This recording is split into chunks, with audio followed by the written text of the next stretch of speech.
अगर हम किसी काम में एक्सपर्ट हो जाएं तो घमंड न करें। खुद को ही सर्वश्रेष्ठ समझना सही नहीं है। कभी भी अपने हुनर का गलत इस्तेमाल न करें, वरना घर, परिवार और समाज में अपमानित होना पड़ सकता है।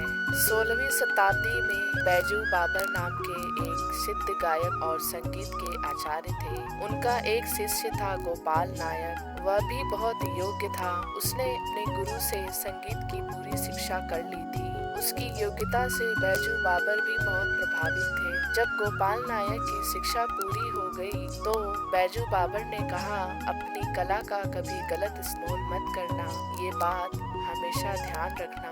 योग्यता के आधार पर गोपाल नायक को दिल्ली के बादशाह ने दरबार का प्रमुख संगीतज्ञ नियुक्त कर दिया। हुनर और पद आते ही गोपाल नायक को घमंड हो गया। उसने बादशाह से कहा, जब भी कोई मुझे संगीत का मुकाबला करेगा और जो हार जाएगा, आप उसका सिर कलम करवा देना।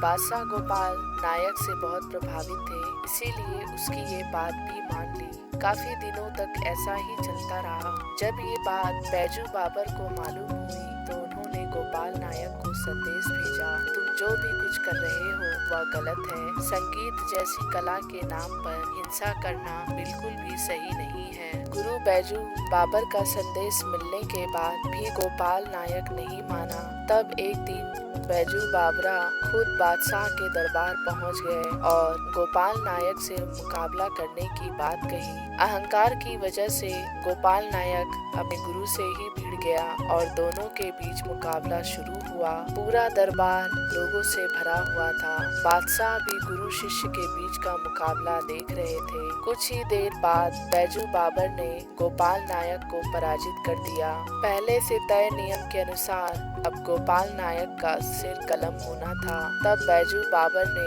बादशाह से कहा, अगर आप मुझे इनाम देना चाहते हैं तो मेरे शिष्य को क्षमा कर दे, उसे मृत्यु दंड न दे।